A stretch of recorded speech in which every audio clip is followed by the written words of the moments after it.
की भारत माता की भारत माता की प्राणों प्रिय बोराक उपत्यकार सम्मानित नागरिक वृंद आपनादेर সবাইকে আমার প্রণাম জানাই।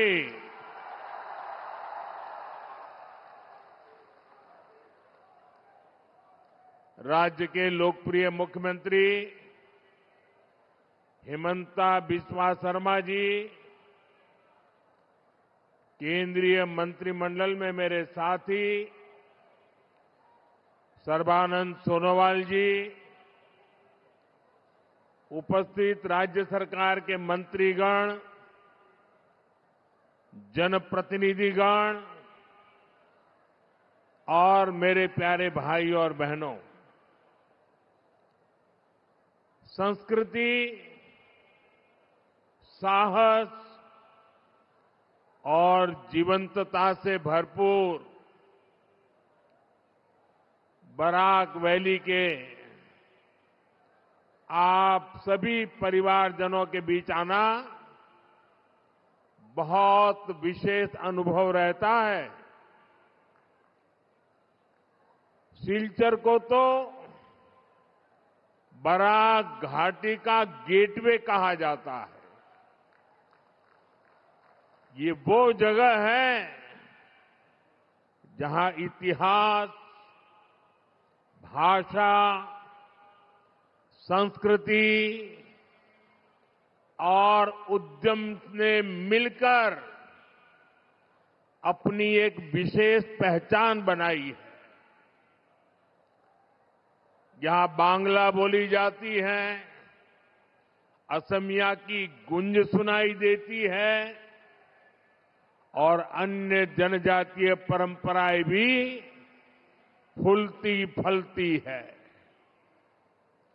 यहां इतनी विविधता को अपनी ताकत बनाकर आप सभी भाईचारे के साथ, सद्भाव के साथ इस पूरे क्षेत्र का विकास कर रहे हैं। ये बराक वैली का बहुत बड़ा सामर्थ्य है। साथियों, बराक नदी के उपजाऊ मैदानों ने, यहां के चाय बागानों ने,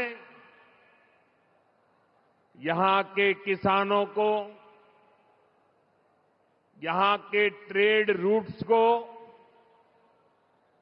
एजुकेशन सेंटर्स को हमेशा प्रोत्साहित किया है। ये क्षेत्र असम ही नहीं, पूरे नॉर्थ ईस्ट और पश्चिम बंगाल को भी कनेक्ट करता है। बराक घाटी के इसी महत्व को 21वीं सदी में और अधिक सशक्त करने के लिए मैं आज आपके बीच आया हूं, आपके आशीर्वाद लेने आया हूं।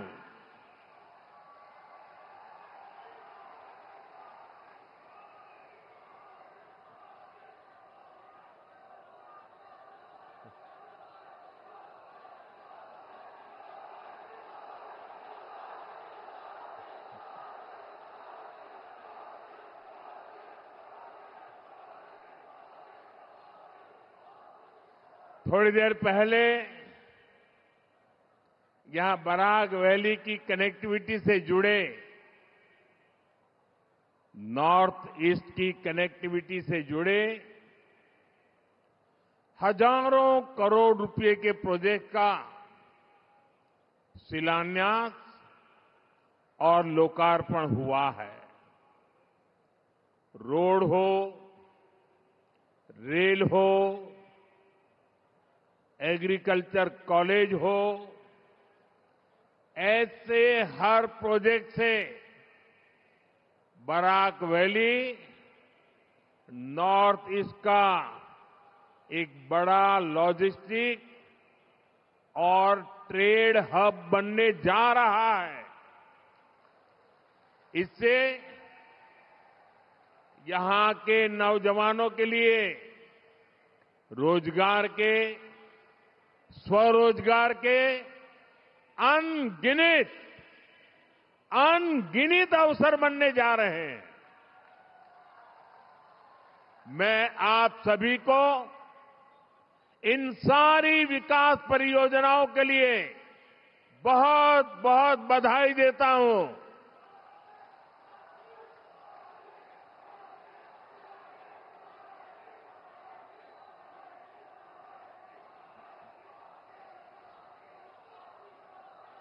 साथियों, आजादी के अनेक दशकों तक कांग्रेस की सरकारों ने नॉर्थ ईस्ट को दिल्ली से और दिल से दोनों से ही दूर रखा। कांग्रेस ने नॉर्थ ईस्ट को एक प्रकार से भुला दिया था, लेकिन बीजेपी की डबल इंजन सरकार ने नॉर्थ ईस्ट को ऐसे कनेक्ट किया है कि आज हर तरफ इसकी चर्चा है। आज नॉर्थ ईस्ट भारत की एक्ट ईस्ट पॉलिसी का केंद्र है। दक्षिण पूर्व एशिया के साथ भारत को जोड़ने वाला सेतु बन रहा है। लेकिन साथियों, जैसे कांग्रेस ने नॉर्थ ईस्ट को अपने हाल पर छोड़ दिया था, ठीक वैसे ही बराक वैली को भी बेहाल करने में कांग्रेस की बहुत बड़ी भूमिका रही है। जब देश आजाद हुआ तो कांग्रेस ने ऐसी बाउंड्री खींचने दी जिसे बराक घाटी का समंदर से संपर्क ही कट गया। जो बराक वैली कभी ट्रेड रूट के रूप में, एक औद्योगिक केंद्र के रूप में जानी जाती थी, उस बराक वैली से उसकी ताकत ही छीन ली गई। आजादी के बाद भी दशकों तक कांग्रेस की सरकारें रही, लेकिन बराक घाटी के विकास के लिए कुछ खास नहीं हुआ। साथियों, बीजेपी की डबल इंजन सरकार इस स्थिति को बदल रही है। हम बराक घाटी को फिर से व्यापार, कारोबार का बड़ा हब बनाने के लिए निरंतर काम कर रहे हैं।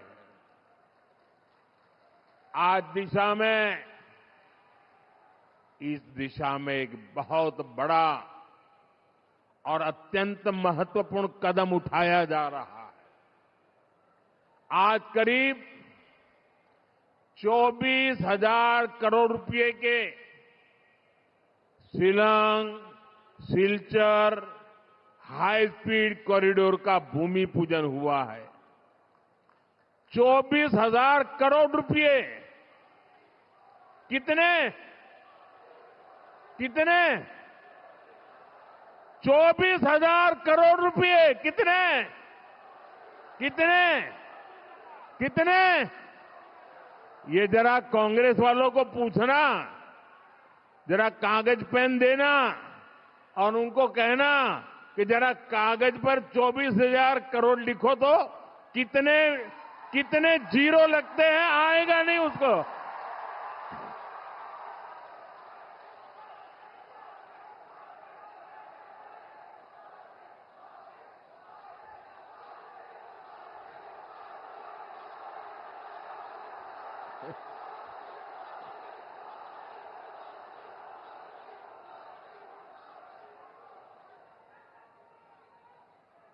ये कांग्रेस वालों के दिमाग का ताला जहां बंद हो जाता है ना, वहां हमारा काम शुरू हो जाता है।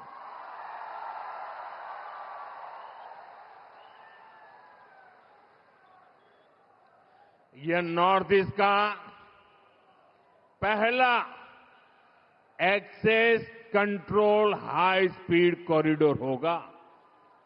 साथियों, ये सिर्फ एक हाईवे प्रोजेक्ट नहीं है, ये नॉर्थ ईस्ट के लोगों के दशकों पुराने इंतजार का अंत हो रहा है।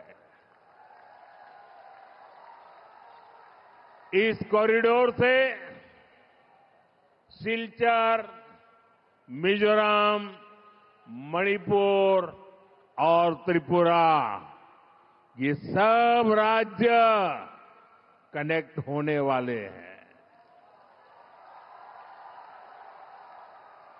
इन तीनों राज्यों से आगे बांग्लादेश और म्यांमार है और फिर आगे दक्षिण पूर्व एशिया का विशाल बाजार है।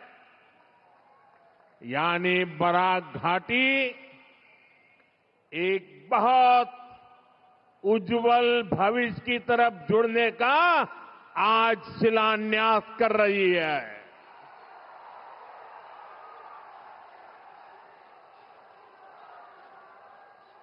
इसका फायदा असम सहित पूरे नॉर्थ ईस्ट के किसानों को होगा, यहां के नौजवानों का होगा।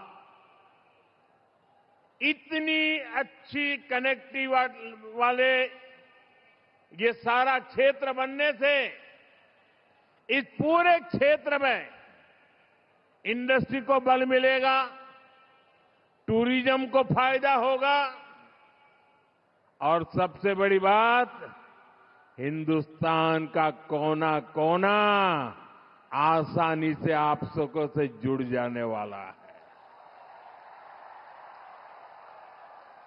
साथियों, आप सभी यहां सिलचर में ट्रैफिक को लेकर भी काफी परेशान रहे हैं। अब सिलचर फ्लाईओवर से ये समस्या भी कम हो जाएगी। Silchar medical college, NIT Silchar और असम यूनिवर्सिटी में पढ़ाई कर रहे युवा साथियों के लिए ये बहुत अच्छी सुविधा हो गई है। इससे आने जाने में उनका बहुत ही कीमती समय बचने वाला है। साथियों, डबल इंजन की बीजेपी सरकार असम की रेल कनेक्टिविटी पर भी बहुत अधिक काम कर रही है। खासतौर पर रेलवे का बिजलीकरण हमारी बहुत बड़ी प्राथमिकता रहा है। अब असम का 2500 किलोमीटर से अधिक का रेल नेटवर्क अब इलेक्ट्रीफाई हो चुका है। अब यहां भी तेज गति से ट्रेनें चल पाएगी। इससे बराक वैली के स्वच्छ वातावरण को भी फायदा मिलेगा। साथियों, बराक वैली के किसानों और यहां के चाय बागानों में काम करने वाले श्रमिकों का असम के विकास में बहुत बड़ा योगदान है। डबल इंजन सरकार किसानों के कल्याण के लिए निरंतर कदम उठा रही है। कल ही गुवाहाटी से मैंने पीएम किसान सम्मान निधि की अगली किस्त जारी की है। अब तक पीएम किसान सम्मान निधि का देश के किसानों को लाखों करोड़ रुपया और अकेले हमारे असम के किसानों को 20,000 करोड़ रुपए से ज्यादा पैसा असम के किसानों को मिल चुका है।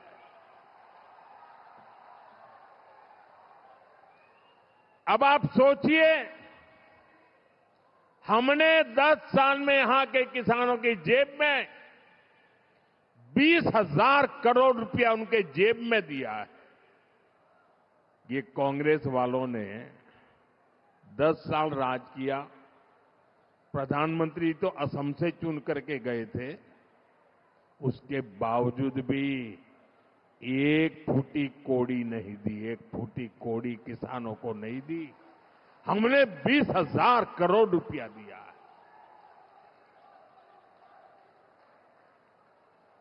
कल बराक वैली के हजारों किसानों के खाते में भी ये आखिरी किस्त भी पहुंची है, ये वाली किस्त पहुंची है। और फिर जब चुनाव के बाद आएगा समय, तब भी पहुंचेगी। ये पैसा खेती से जुड़ी छोटी छोटी जरूरतों को पूरा करने में मेरे गांव के छोटे छोटे किसान भाई बहनों को बहुत बड़ी मदद कर रहा है। साथियों, बराक वैली अब अपनी फसलों के लिए ही नहीं, बल्कि कृषि से जुड़ी पढ़ाई और रिसर्च के लिए भी जानी जाएगी। पत्थरकांडी में बराक घाटी के पहले एग्रीकल्चर कॉलेज का निर्माण कार्य आज से शुरू हो गया है।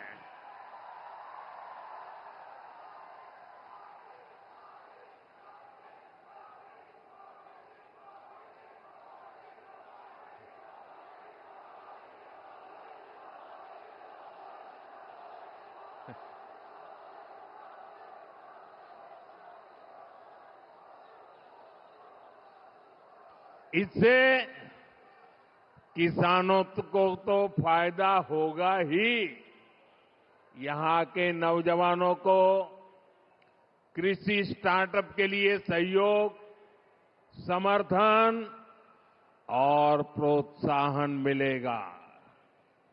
साथियों, भाजपा का मंत्र है, जो विकास की दौड़ में पीछे रह गया उसे प्राथमिकता देना। कांग्रेस की सरकारें बॉर्डर एरिया को देश के अंतिम गांव मानती थी। हम बॉर्डर के गांवों को देश के पहले गांव मानते हैं और इसलिए बॉर्डर एरिया के विकास के लिए कछार जिले से ही वाइब्रेंट विलेज प्रोग्राम का अगला चरण शुरू किया था। इसे बराक वैली के अनेक गांवों में भी सुधार होना तय हो गया है। साथियों, यहां बड़ी संख्या में चाय बागानों में कार्य करने वाले साथी भी हैं। असम सरकार ने चाय बागानों से जुड़े हजारों परिवारों को उनकी जमीन का अधिकार देने का ऐतिहासिक काम किया है। वो इन परिवारों के भविष्य को बदलने की एक बड़ी शुरुआत है। जमीन के पट्टे मिलने से इन परिवारों को सुरक्षा मिली है, उन्हें सम्मान का जीवन मिलना सुनिश्चित हुआ है। साथियों, आप जरा वहां से दूर रहिए, अब जगह नहीं है। आगे नहीं आ सकते हैं। देखिए, वहां से जरा दूर रहिए उनको। अब आगे नहीं आ सकते भैया। अरे, हमारे असम के भाई बहन तो बड़े समझदार हैं। आपका ये प्यार, आपका आशीर्वाद, ये इतनी बड़ी ताकत है। कृपा करके आप साथियों, मैं हेमंता जी की सरकार को बधाई देता हूं।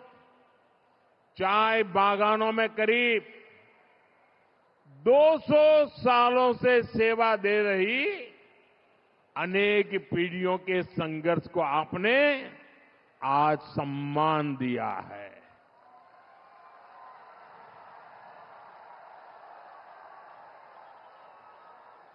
देखिए, मेरी इस बात पर बादल भी गरजने लग गए।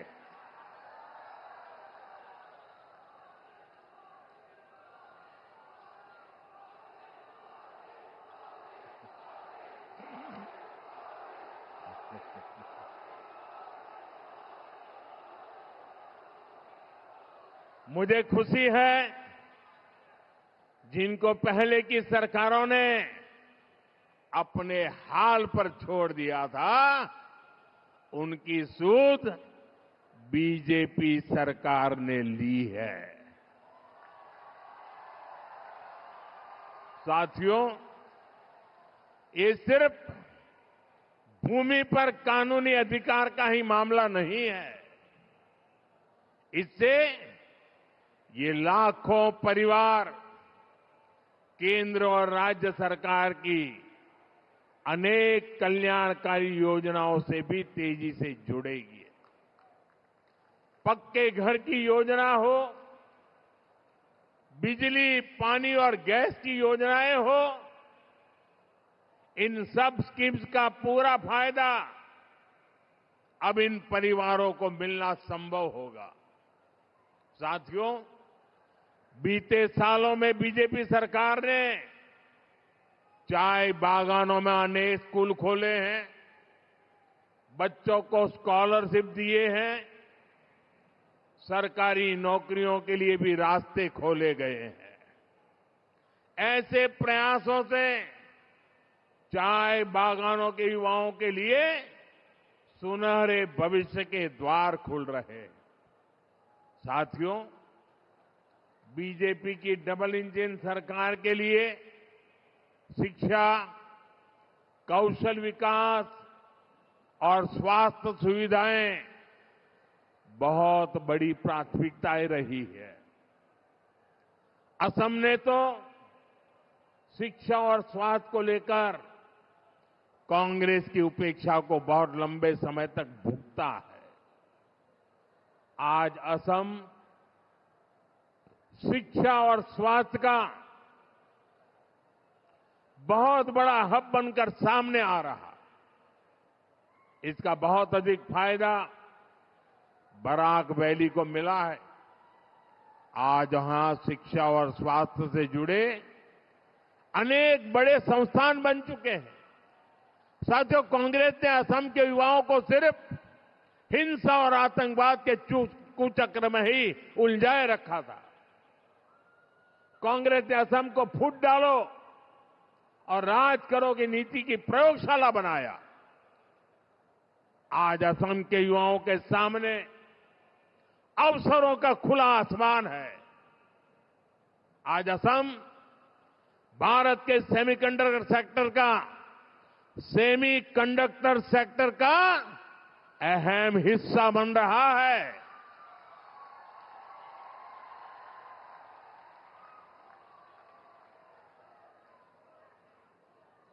यहां नेक्स्ट जनरेशन टेक्नोलॉजी से जुड़ा इकोसिस्टम और टैलेंट तैयार हो रहा है। यहां आईआईटी और आईआईएम जैसे संस्थान बन रहे हैं। मेडिकल कॉलेज, एम्स और कैंसर अस्पतालों का सशक्त नेटवर्क बन रहा है। शांति और प्रगति का यह नया दौर अनेक बलिदानों और अनेक प्रयासों से आया है। अब ऐसी हर ताकत को मुंह तोड़ जवाब देना है जो असम को पुराने दौर में धकेलने की कोशिश करती है। साथियों, आज मैं सिलचर से असम को सावधान सतर्क भी करना चाहता हूं। आपने कांग्रेस को असम से बाहर किया। आज देश का हर राज्य कांग्रेस को सबक सिखा रहा है। कांग्रेस एक के बाद एक चुनाव हार रही है। अब निकट भविष्य में कांग्रेस खुद के पराजय के इतिहास की सेंचुरी मारने वाला है। हार की हताशा से भरी कांग्रेस ने देश के खिलाफ ही मोर्चा खोल दिया है। कांग्रेस के नेता देश को बदनाम करने में जुट गए हैं। आपने देखा है, दिल्ली में इतनी बड़ी एआई समिट हुई। आज पूरी दुनिया जब आर्टिफिशियल इंटेलिजेंस एआई को लेकर बहुत ही उत्सुक है, दिल्ली में सफलतापूर्वक विश्व की एक नई आशा पैदा करने वाला एआई समिट हुआ। दुनिया भर के नेता, दुनिया भर की टेक्नोलॉजी कंपनियां, टेक्नोलॉजी के बड़े बड़े लीडर दिल्ली आए थे। कांग्रेस ने इस समिट को बदनाम करने के लिए कपड़ा फाड़ प्रदर्शन किया। अब कांग्रेस के पास खुद के कपड़े फाड़ने के सिवाय कुछ नहीं बचा है।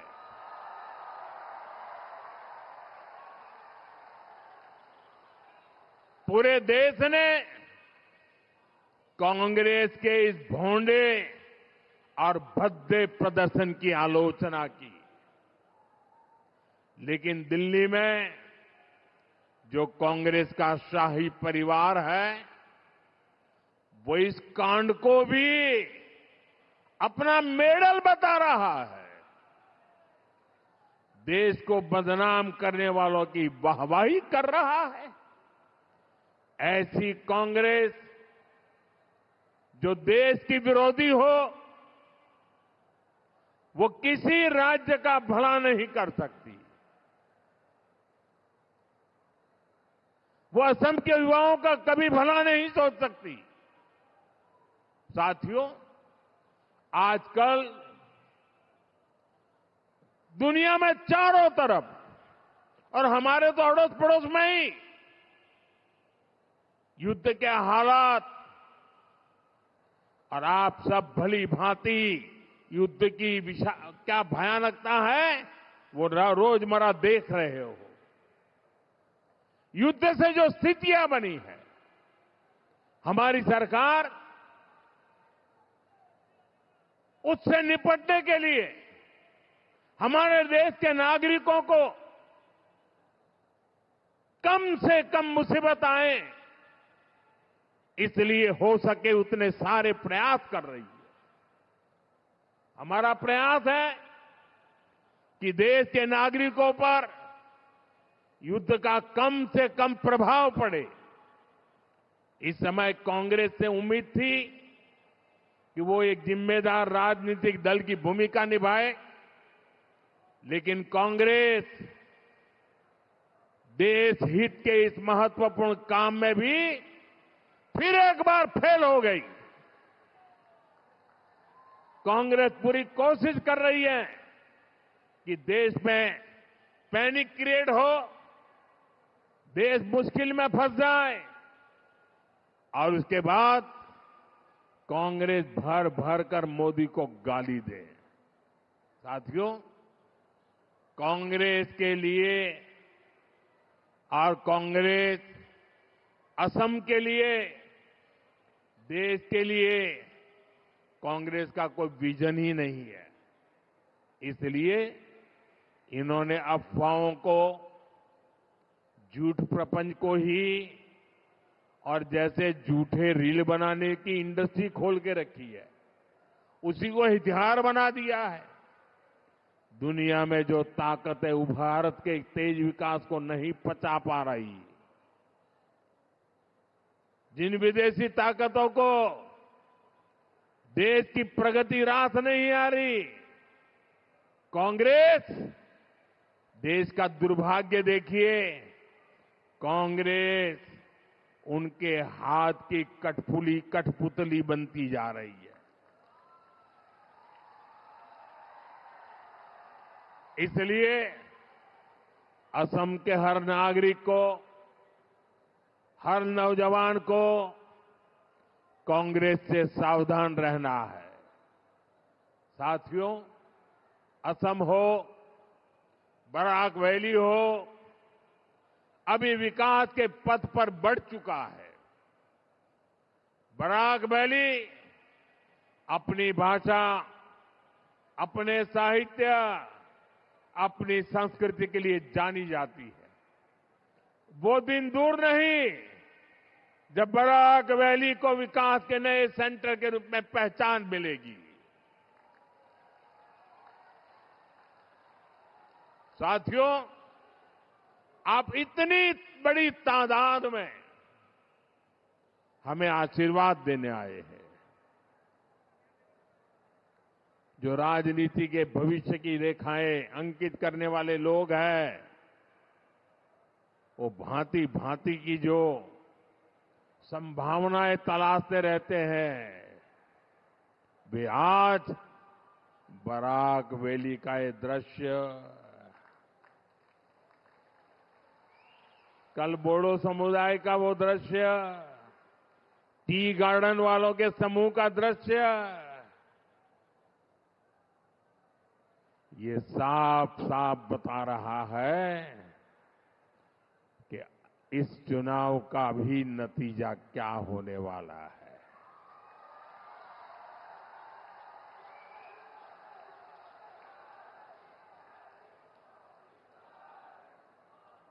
और आप इतनी बड़ी तादाद में आशीर्वाद देने के लिए आए हैं, मैं आपका हृदय से आभार व्यक्त करता हूं और आप सभी को फिर से विकास परियोजना की बहुत बहुत बधाई देता हूं। मेरे साथ बोले, भारत माता की वंदे वंदे वंदे वंदे वंदे वंदे वंदे वंदे वंदे वंदे वंदे